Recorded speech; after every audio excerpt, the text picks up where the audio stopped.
Hello बच्चों, आज हम लोग पढ़ेंगे फोटो केमिस्ट्री। फोटो केमिस्ट्री जो है बीएससी फाइनल ईयर का एक बहुत ही इंपॉर्टेंट टॉपिक है, बल्कि पूरा चैप्टर ही फोटो केमिस्ट्री का है। इसके अंदर हमें फोटो केमिस्ट्री की डेफिनेशन पढ़नी है।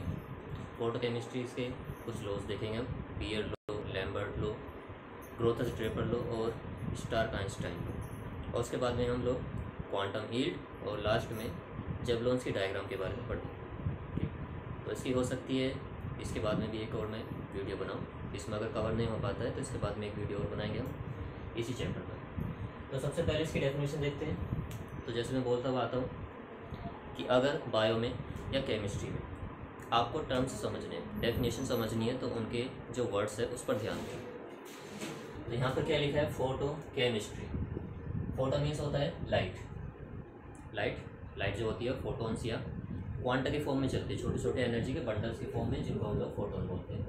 और केमिस्ट्री है स्टडी ऑफ एनी मैटर या केमिकल रिएक्शंस। तो केमिस्ट्री की वो ब्रांच जो कि डील करती है स्टडी, किसकी स्टडी? केमिकल चेंजेस की। किसके केमिकल चेंजेस? मॉलिक्यूल के अंदर होने वाले केमिकल चेंजेस। अब वो केमिकल चेंजेस किसकी वजह से होंगे? लाइट की वजह से। यानी कि जब हम किसी मॉलिक्यूल पर लाइट डालेंगे या कोई भी इलेक्ट्रोमैग्नेटिक रेडिएशन डालते हैं, तो उस मॉलिक्यूल के अंदर जो केमिकल चेंजेस होंगे, यानी कि जो हमारा रिएक्टेंट है वो एनर्जी को एब्जॉर्ब करके प्रोडक्ट बनाएगा। तो ये जो केमिकल चेंजेस हो रहा है, इसी की स्टडी को हम लोग फोटो केमिस्ट्री बोलते हैं। जैसे फोटोसिंथेसिस की रिएक्शन होती है, प्लांट्स जो होते हैं वो CO2 को कंज्यूम करते हैं और साथ में वाटर को कंज्यूम करते हैं। तो उसकी रिएक्शन होती है फोटोसिंथेसिस की 6CO2 प्लस 12H2O। और ये क्या करते हैं? फोटोन्स को एब्जॉर्ब करते हैं, लाइट के फोटोन्स को एब्जॉर्ब करते हैं, और साथ में क्लोरोफिल की प्रेजेंस होती है। क्लोरोफिल एक ग्रीन पिगमेंट होता है जो प्लांट्स में पाया जाता है, जो क्या करता है? सनलाइट को ट्रैप कर लेता है। तो इस रिएक्शन में क्या होता है? जो CO2 का मॉलिक्यूल है हमारा और जो वाटर की मॉलिक्यूल है, ये सनलाइट की प्रेजेंस में प्रोडक्ट का फॉर्मेशन करते हैं, और वो प्रोडक्ट होता है कार्बोहाइड्रेट का एक मॉलिक्यूल, दैट इज ग्लूकोज। साथ में 6 ऑक्सीजन की जो मॉलिक्यूल्स हैं वो इवॉल्व होते हैं, जिसको हम लोग कंज्यूम करते हैं, प्लस 6H2। तो ये जो फोटोसिंथेसिस की रिएक्शन है, ये भी एक तरह की फोटोकेमिकल रिएक्शन ही है। वो क्यों? क्योंकि यहाँ पर जो रिएक्टेंट है वो सनलाइट की प्रेजेंस में क्या कर रहे हैं? एक्साइट होकर प्रोडक्ट का फॉर्मेशन कर रहे थे। तो photosynthesis is nothing but A type of photochemical reaction. तो हम इसी तरह की कुछ रिएक्शंस पढ़ेंगे आगे चलकर। तो मेरे ख्याल में आपको डेफिनेशन क्लियर हो गई होगी कि केमिस्ट्री की वो ब्रांच जिसमें हम स्टडी करते हैं किसी भी मॉलिक्यूल के अंदर जो केमिकल चेंजेस हो रहे हैं, किसकी वजह से? लाइट की वजह से। तो उसको हम लोग क्या बोलते हैं? स्टडी को फोटो केमिस्ट्री। चलिए, तो फोटो केमिस्ट्री पढ़ने से पहले हम लोग थोड़ा सा EMR के बारे में पढ़ते हैं। EMR फुल फॉर्म है इलेक्ट्रोमैग्नेटिक रेडिएशन। यानी कि ऐसी रेडिएशन जो कि दो तरह की रेडिएशन से मिलकर, एक तो इलेक्ट्रिक और एक मैग्नेटिक। या फिर ऐसी कोई रेडिएशन जिसमें इलेक्ट्रिक और मैग्नेटिक वेव एक दूसरे के परपेंडिकुलर वाइब्रेशन करते हो, उसको बोला जाता है इलेक्ट्रोमैग्नेटिक रेडिएशन। जैसे मान लेते हैं ब्लैक वाली जो है हमारी, ये मैग्नेटिक रेडिएशन है, मैग्नेटिक वेव, और इसी के परपेंडिकुलर, जैसे ये हो गई मैग्नेटिक वेव, तो इसी के जस्ट 90 डिग्री पर परपेंडिकुलर कौन सी वेव होगी? Electric wave. तो दोनों वेव एक दूसरे के परपेंडिकुलर वाइब्रेशन करती रहती है, तो ये दोनों वेव्स मिलकर बनाती है इलेक्ट्रोमैग्नेटिक वेव। तो जो दूसरी वेव होगी हमारी, वो कुछ इस तरह से परपेंडिकुलर वाइब्रेशन कर रही होगी, इस तरह से, लाइक दिस। ओके, और हम जानते हैं कि यहाँ से लेके यहाँ तक की जो दूरी होती है उसको लैम्डा कहते हैं। और लैम्डा क्या है? वेवलेंथ। Lambda wavelength. तो वेवलेंथ जो है इसको हम लोग जनरली एंगस्ट्रम से रिप्रेजेंट करते हैं। 1 angstrom is equal to 10⁻⁻10 metre, ये पता होगा आप सबको।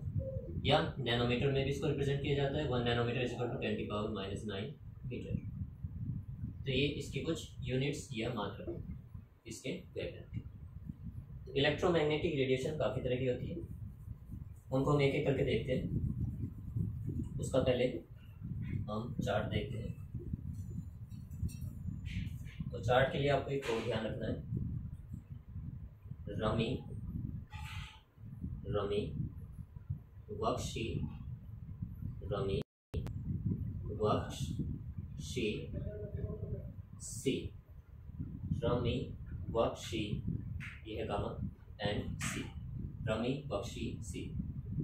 आर की मीनिंग है radio wave. M means microwave, सूक्ष्म तरंगे, माइक्रोवेव। आई मीन्स इंफ्रारेड, अवरक्त तरंगे। वी फॉर विजिबल रीजन, हम लोग इन्हीं रेडिएशंस को देख पाते हैं, जो कलर्स होते हैं वो इन्हीं रेडिएशन से हम लोग देख पाते हैं। Visible rays. UV means ultra violet radiation.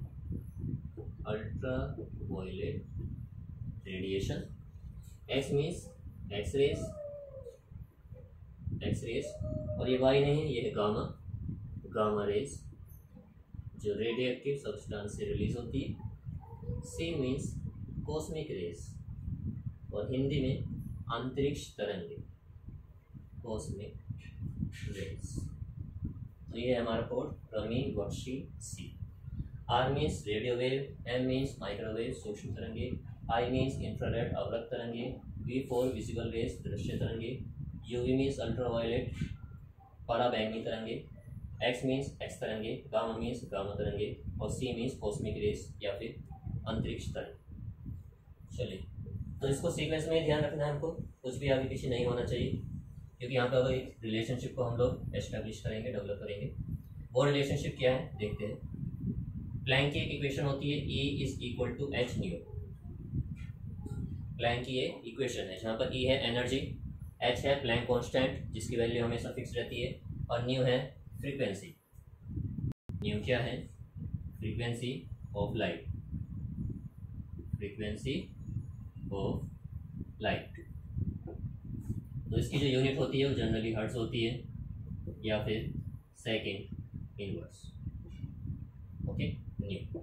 H क्या है? H है प्लैंक कांस्टेंट जिसकी वैल्यू होती है 6.6 इंटू 10⁻34 जूल सेकेंड, या फिर H is equal to 6.6 into 10⁻27 erg second.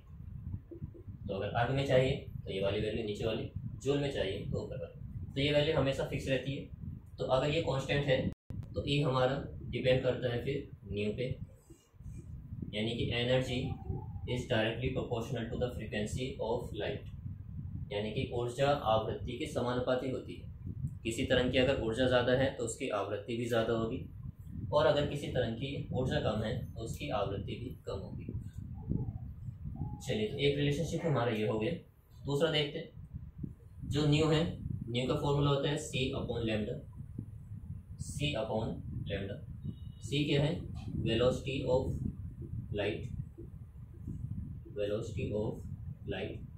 Sunlight की वेलोसिटी, और इसकी वैल्यू होती है 3 इंटू 10⁸ मीटर पर सेकेंड। 3 इंटू 10⁸ मीटर पर सेकेंड। तो ये भी हमेशा फिक्स रहता है। तो अगर ये फिक्स है तो हम क्या करते हैं, C अपॉन लैम्डा, यहाँ पर जो न्यू आ रहा है इसकी वैल्यू यहाँ पर पुट कर देते हैं। E is equal to H C upon lambda, ऐसे लिखा जा सकता है। H कांस्टेंट है, C भी कांस्टेंट है, तो दोनों वैल्यू अगर कांस्टेंट है तो एनर्जी किस पर डिपेंड करेगी? फिर लैम्डा पर। तो किस तरह से डिपेंड करेगी? Inversely proportional. तो एनर्जी वेवलेंथ के इन्वर्सली प्रोपोर्शनल होती है विद कर्मानुपाती। और एनर्जी फ्रीक्वेंसी के डायरेक्टली प्रोपोर्शनल होती है।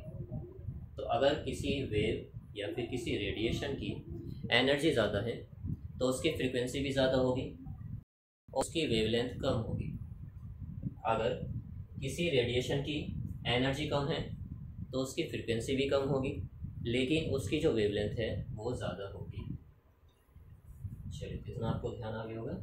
इन दोनों रिलेशनशिप को हमको ध्यान रखना है कि energy directly proportional to frequency, energy inversely proportional to lambda.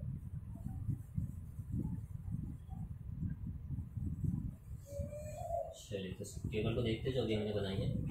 आखिर मतलब क्या है इसका। तो इस टेबल के अंदर हम क्या करते हैं, जब हम ऊपर से नीचे जाते हैं, नीचे से ऊपर जाते हैं, नीचे से ऊपर जाते हैं, तो लैम्डा जो है वो इंक्रीज करता है। Lambda increases from bottom to top, bottom to top. तो यानी कि नीचे से ऊपर जाने पर वेवलेंथ इंक्रीज करती जाती है। इसका मतलब ये है कि कॉस्मिक रेज की वेवलेंथ सबसे कम होगी और रेडियो वेव की वेवलेंथ सबसे ज़्यादा होगी। तो इसी में अगर हम एनर्जी का पता लगाना चाहें, अभी हमने थोड़ी देर पहले देखा था कि एनर्जी डायरेक्टली प्रोपोर्शनल है फ्रीक्वेंसी के और एनर्जी इनवर्सली प्रोपोर्शनल है लैम्डा की। तो हमें पता है कि रेडियो वेव की जो वेवलेंथ है सबसे ज़्यादा है, तो रेडियो वेव की वेवलेंथ कैसी होगी, सबसे कम होगी, क्योंकि अगर ये वैल्यू डिक्रीज करेगी तो ये वैल्यू डेफिनेटली इंक्रीज करनी है। और हमें पता है रेडियो वेव के लिए वेवलेंथ सबसे ज़्यादा होती है, तो इसकी एनर्जी सबसे कम होगी। कॉस्मिक रेज के लिए वेवलेंथ सबसे कम होती है, तो एनर्जी क्या होगी, सबसे। तो इसके लिए अगर हम एरो बनाना चाहें तो एरो ऐसा बना सकते हैं, top to bottom, top to bottom, यानी कि ऊपर से नीचे चलने पर एनर्जी इंक्रीज करती है, एनर्जी इंक्रीज करती है, एनर्जी भी और साथ में न्यू के फ्रीक्वेंसी, दोनों एक दूसरे के डायरेक्टली प्रोपोर्शनल है। ओके, तो कॉस्मिक रेज की एनर्जी सबसे ज़्यादा, रेडियो वेव की एनर्जी सबसे कम, इनकी एनर्जी सबसे कम है। ओके, फिर हमारा विजिबल रेज और अल्ट्रावायलेट रेज में अगर देखा जाए तो अल्ट्रावायलेट रेज जो है इसकी एनर्जी ज़्यादा है विजिबल रेज से, और अल्ट्रावायलेट रेज अगर स्किन पर पड़ जाती है तो स्किन कैंसर हो सकता है, लेकिन इससे हमको प्रोटेक्ट करती है ओजोन लेयर जो कि एटमॉस्फेयर में प्रेजेंट होती है। फिर एक्सरेज आता है, एक्सरे किया जाता है। फिर गामा रेज जो होती है थोड़ी सी लीथल होती है, खतरनाक होती है। एटम बॉम्ब जो होते हैं उनसे गामा रेडिएशंस निकलती है, तो गामा रेडिएशंस डीएनए के अंदर म्यूटेशन कर सकती है, और अगर डीएनए में परमानेंटली म्यूटेशन हो गया तो वो नेक्स्ट जनरेशन में भी जाएगा। जैसे कि जब जापान पे एटम बॉम्ब गिराया गया था तो वहाँ पर एटम बॉम्ब गिराने से कुछ रेडिएशंस निकली थी जिनमें गामा रेडिएशंस भी थी, तो जो लोग गामा रेडिएशन से एक्सपोज हुए थे उनके डीएनए में परमानेंटली चेंज हो गया था, और वो चेंज उनकी अगली जनरेशन में भी गया। इसलिए अब वहाँ पर जो बच्चे हैं वो जनरली थोड़े से अपाहिज टाइप के होते हैं, विकलांग होते हैं, डिसेबल्ड होते हैं, फिजिकली डिसेबल्ड। चलिए, तो ये हुआ हमारा EMR। अब इसके बारे में हम मेन टॉपिक अपना डिस्कस करते हैं, कोशिश करते हैं कि इसी लेक्चर में हो जाए, अगर नहीं होगा तो एक और लेक्चर बनाएंगे। हम पढ़ेंगे अब लॉज ऑफ फोटोकेमिस्ट्री, प्रकाश रसायन के नेम, लॉज ऑफ फोटोकेमिस्ट्री। तो फोटोकेमिस्ट्री के 4 नियम या 4 रूल हमको पढ़ने हैं एक एक करके, और बहुत ही इजी वे में उनको समझने की कोशिश करेंगे हम। फर्स्ट हम पढ़ेंगे बीयर लॉ,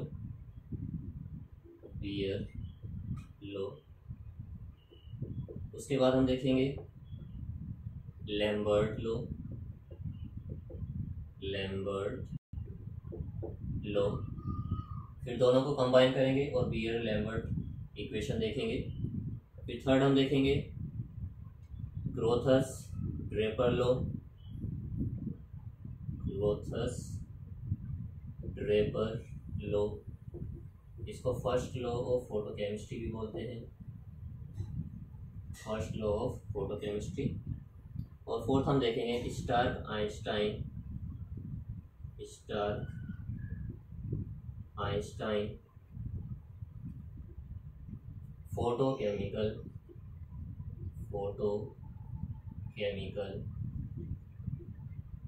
इक्विवेलेंस लॉ या second law of photochemistry. Okay, Beer law, Lambert law, Grotthuss Draper law या फर्स्ट लॉ ऑफ फोटोकेमिस्ट्री, और Stark Einstein photochemical equivalence law. Stark Einstein का प्रकाश रसायन तुल्यता का नियम। तो सबसे पहले हम डिस्कस करते हैं बियर और लैम्बर्ट लॉ। पैरेलली को देखते हैं तभी समझ में आएगा ये क्या है ये लॉ, बियर और लैम्बर्ट लॉ क्या कहता है ये। तो इधर ही मैं पैरेलली लेके चलता हूँ लैम्बर्ट लॉ, क्योंकि अगर लैम्बर्ट लॉ समझ में आ गया तो बियर लॉ समझने में ज़्यादा परेशानी नहीं होगी। लैम्बर्ट लॉ, तो लैम्बर्ट लॉ को आज एक इजी वे में समझेंगे हम लोग, हमें बुक वाली डेफिनेशन पे नहीं जाना है, अपने हिसाब से इसको समझना है। तो चलिए समझते हैं इसको। लैम्बर्ट्स लॉ क्या कहता है, मान लीजिए कोई पेपर की शीट है, A4 साइज पेपर, ठीक। यहाँ से हम इसको, इस पर हमने टॉर्च डाली, टॉर्च से यानी कि इस पर हमने लाइट डाली, तो क्या होगा, कुछ लाइट जो है वो इस पेपर के अंदर के जो मॉलिक्यूल है वो एब्जॉर्ब कर लेंगे, और बाकी की जो लाइट है वो बाहर निकाल दी जाएगी। जो लाइट बाहर निकल रही है उसको बोला जाता है ट्रांसमिटेड लाइट, ट्रांसमिटेड लाइट। जो लाइट डाली जा रही है उसको बोला जाता है इंसिडेंट लाइट, यानी कि आपतित प्रकाश, इंसिडेंट लाइट। और जो लाइट ये कागज़ के मॉलिक्यूल ने एब्जॉर्ब कर ली है उसको बोलेंगे absorb light, absorb light. Okay, तो इनमें हम इंटेंसिटी लेकर चलते हैं। मान लेते हैं इंसिडेंट लाइट की इंटेंसिटी है I0, एब्जॉर्ब लाइट की इंटेंसिटी है I एब्जॉर्ब, और ट्रांसमिटेड लाइट की इंटेंसिटी है IT। समझ इसको। हमने क्या करा, एक पेपर की शीट ली, उसमें से क्या किया, उसको लगाया और लाइट को गुजारा। तो हम देखते हैं कि कुछ लाइट जो होती है, जो कागज़ के मॉलिक्यूल है, वो उसको एब्जॉर्ब कर लेते हैं और बाकी की लाइट को आर पार जाने देते हैं, जिसको बोलते हैं ट्रांसमिटेड लाइट। अब हम क्या करें, एक पेपर ना लेके बहुत सारे पेपर ले लें, या पेपर की एक मोटी शीट ले, पेपर की एक मोटी शीट, यानी कि पेपर की मोटाई हमने क्या कर दिया है, बढ़ा दी है। और इस पर फिर से अगर हम लाइट डालते हैं तो लाइट डालने से क्या होगा, पहले सिर्फ एक ही पेपर था, अब क्या है, जो पेपर है वो थोड़ा मोटा है या फिर उनकी जो नंबर है वो ज़्यादा है। तो जितने ज़्यादा नंबर होंगे पेपर के, उनके अंदर जो मॉलिक्यूल है वो भी इतने ज़्यादा होंगे। जितने ज़्यादा मॉलिक्यूल होंगे वो लाइट के कांटेक्ट में उतना ज़्यादा आएंगे और उतना ही ज़्यादा लाइट को एब्जॉर्ब करेंगे, जिसकी वजह से बाहर निकलने वाली लाइट थोड़ी सी कम हो जाए पहले वाले केस के कंपैरिजन। जितनी ज़्यादा मोटाई होगी पेपर की, लाइट को एब्जॉर्ब भी उतना ही ज़्यादा किया जाएगा, लेकिन जो बाहर लाइट निकलेगी वो उतनी ही कम निकलेगी, क्योंकि दोनों एक दूसरे के इन्वर्सली प्रोपोर्शनल है। बाहर जितनी ज़्यादा लाइट निकल रही है इसका मतलब ये है कि मॉलिक्यूल ने लाइट को कम एब्जॉर्ब किया है, और बाहर लाइट अगर कम निकल रही है तो उसका मतलब ये है कि मॉलिक्यूल ने लाइट को ज़्यादा एब्जॉर्ब किया है। तो यहाँ पे हम देख रहे हैं कि पेपर की मोटाई बढ़ाने पर लाइट को एब्जॉर्ब करने की जो क्षमता है वो धीरे धीरे बढ़ती जा रही है। तो हम ये बोल सकते हैं कि जो एब्जॉर्बेंस है वो डायरेक्टली प्रोपोर्शनल है इस पेपर की मोटाई के, यानी कि L के। यहीं से हमारा लैम्बर्ट का लॉ निकल के आता है। तो उन्होंने पेपर पे तो एक्सपेरिमेंट नहीं किया था, उन्होंने क्या किया था, एक ट्यूब के अंदर, जिसको क्यूवेट बोला जाता है, क्वार्ट्ज की ट्यूब होती है, उसके अंदर एक होमोजीनस मिक्सचर को लिए, ऐसा मिक्सचर या ऐसा सॉल्यूशन जिसमें हमारे पास जो सॉल्यूट होता है, इसमें हमारे पास जो सॉल्यूट होता है उसकी कॉन्सेंट्रेशन पूरे सॉल्यूशन में हर जगह सेम रहती है। ये क्यूवेट ओके।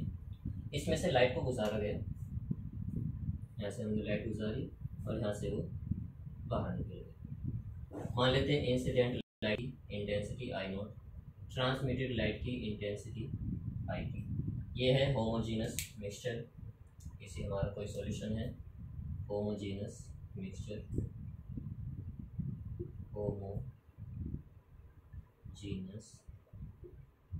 मिक्सचर।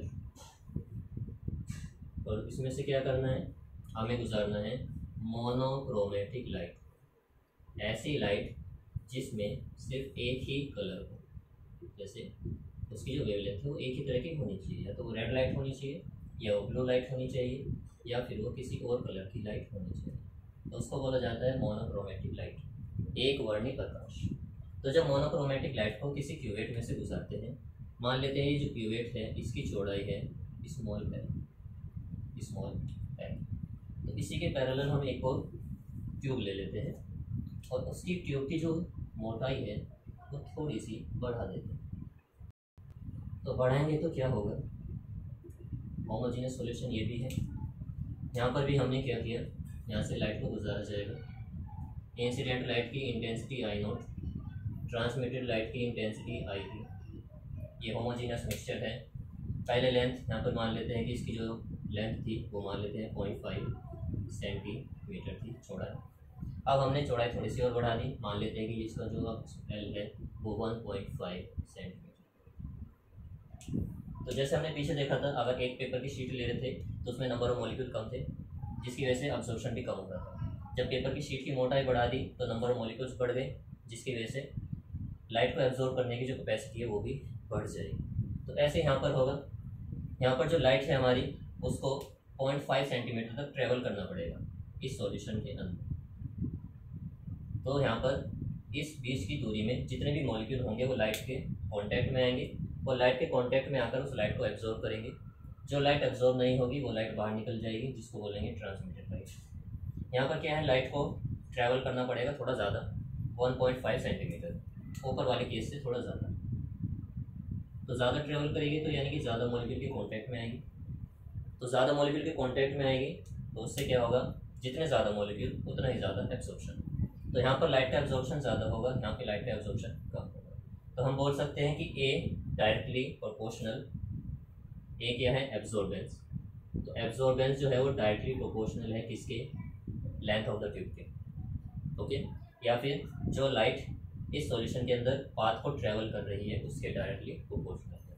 प्रोपोर्शनलिटी का साइन हटाते हैं तो कांस्टेंट आता है, वो कांस्टेंट था एप्सिलॉन और इनटू ए। यही है Lambert equation, A is equal to epsilon L. A क्या है, एब्जॉर्बेंस,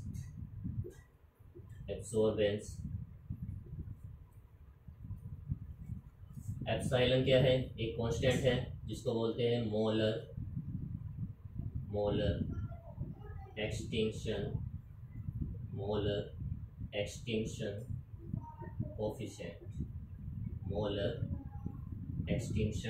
कोफिशिएंट। और एल क्या है, length of the path light travel, यानी कि लाइट ने जो पाथ ट्रेवल किया है उस पाथ की लेंथ या जो आपको ट्यूब दी गई है उसकी चौड़ाई। तो A is equal to epsilon L. देखिए डेफिनेशन क्या होगी इसकी, डेफिनेशन बताता हूँ मैं, फिर लिखकर भी दिखाऊंगा डेफिनेशन। कि जब किसी मोनोक्रोमेटिक लाइट को या जब किसी एक वर्णी प्रकाश को किसी होमोजेनस मिक्सचर में से गुजारा जाता है तो उस मिक्सचर के अंदर जो सॉल्यूशन है वो क्या करता है, लाइट को एब्जॉर्ब करता है। तो लाइट को एब्जॉर्ब जो करेगा वो कैसे करेगा कि लाइट की एब्जॉर्बेंस ट्यूब की चौड़ाई या ट्यूब की लेंथ बढ़ने के साथ साथ बढ़ती जाती है, यानी कि absorbance directly proportional to the length of the sample tube, या absorbance of the light is directly proportional to the length of the path light travelled in the solution. चलिए इसकी डेफिनेशन लिख के दिखाता हूँ। डेफिनेशन इसकी क्या होगी,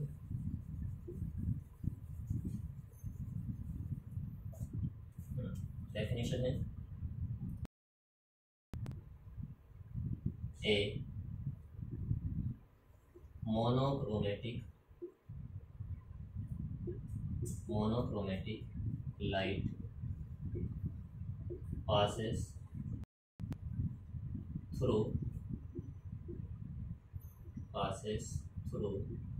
a homogeneous mixture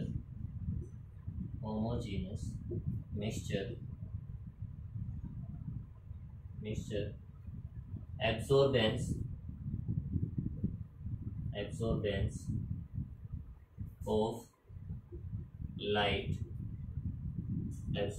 of light by the molecule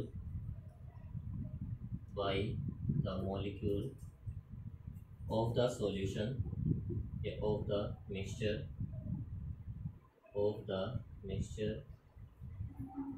absorbance of light by the molecule of the mixture increases by increasing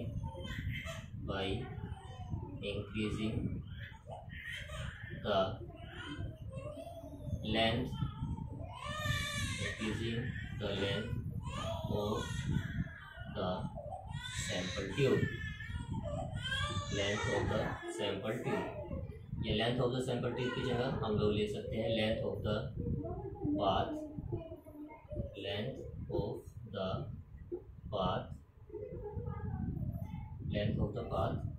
light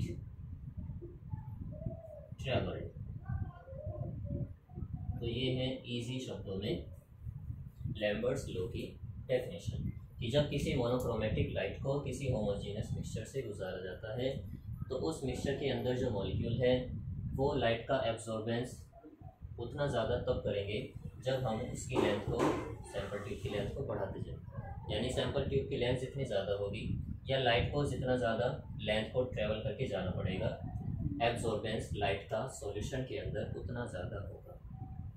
okay, तो अगर ये समझ में आ गया तो हमारा बियर का लॉ भी इसी पर आधारित है।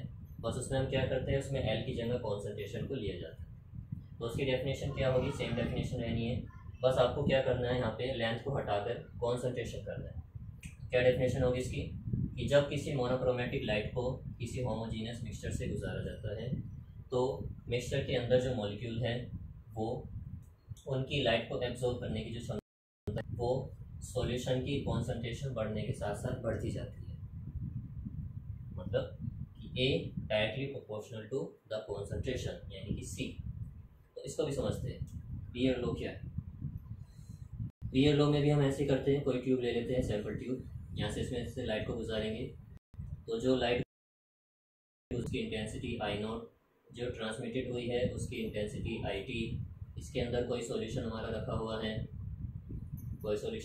है, मान लेते हैं उसकी जो कॉन्सेंट्रेशन है, शुगर का सॉल्यूशन मान लेते हैं, उसकी कॉन्सेंट्रेशन है 5 ग्राम पर लीटर, यानी 1 लीटर सॉल्यूशन में 5 ग्राम शुगर डिसॉल्व है। चलिए अब क्या करते हैं, इसी के अंदर चीनी की मात्रा को थोड़ा सा बढ़ा देते हैं, यानी कि सॉल्यूशन को और ज़्यादा कॉन्सेंट्रेट कर देते हैं। तो सॉल्यूशन और ज़्यादा अगर हम कॉन्सेंट्रेट करेंगे तो थोड़ा सा गाढ़ा हो जाएगा, गाढ़ा होगा तो यानी कि इसके अंदर जो नंबर ऑफ पार्टिकल है वो ज़्यादा हो गए हैं। और हमें पता है कि एब्जॉर्बेंस जो होता है नंबर ऑफ पार्टिकल पे डिपेंड करता है कि जितने ज़्यादा मॉलिक्यूल्स के कांटेक्ट में लाइट आएगी उतना ही ज़्यादा उसका एब्जॉर्बेंस होगा और बाहर निकलने वाली लाइट उतनी ही कम मात्रा में मिलेगी। तो यहाँ मान लेते हैं कि हाँ जो सॉल्यूशन हमने लिया है इसकी कॉन्सेंट्रेशन यानी कि सी मान लेते हैं कि 50 ग्राम पर लीटर। ओके, ये ग्राम पर लीटर में हमने कॉन्सेंट्रेशन लिया। चलिए तो इसके लिए फिर फॉर्मूला हमारा क्या हो जाएगा, देखिए तो कहाँ पर एब्जॉर्बेंस ज़्यादा होगी, जहाँ पर ज़्यादा गाढ़ा सॉल्यूशन है, ज़्यादा कॉन्सेंट्रेशन वाला सॉल्यूशन है, तो यहाँ पर एब्जॉर्बेंस ज़्यादा होगी, यहाँ पर एब्जॉर्बेंस कम होगा। तो हम बोल सकते हैं कि A is directly proportional to the concentration of the solution C, ये हटाएंगे हम तो क्या आएगा, एक कांस्टेंट आएगा, और मैंने भी कांस्टेंट वही लिया था जो लैम्बर्ट ने लिया था। तो A is equal to epsilon C। A है एब्जॉर्बेंस, एप्सिलॉन है मोलर एक्सटिंक्शन कोफिशिएंट, और C है concentration of the solution in gram per ml या ग्राम पर लीटर। ओके, तो इसकी डेफिनेशन देखते हैं। फिर डेफिनेशन क्या होगी इसकी, डेफिनेशन सेम ही रहनी है, बस यहाँ पे आपको क्या करना है, लेंथ को हटाकर क्या करना है, कॉन्संट्रेशन करना है, बस ये इसी सी डेफिनेशन है इसकी। कॉन्संट्रेशन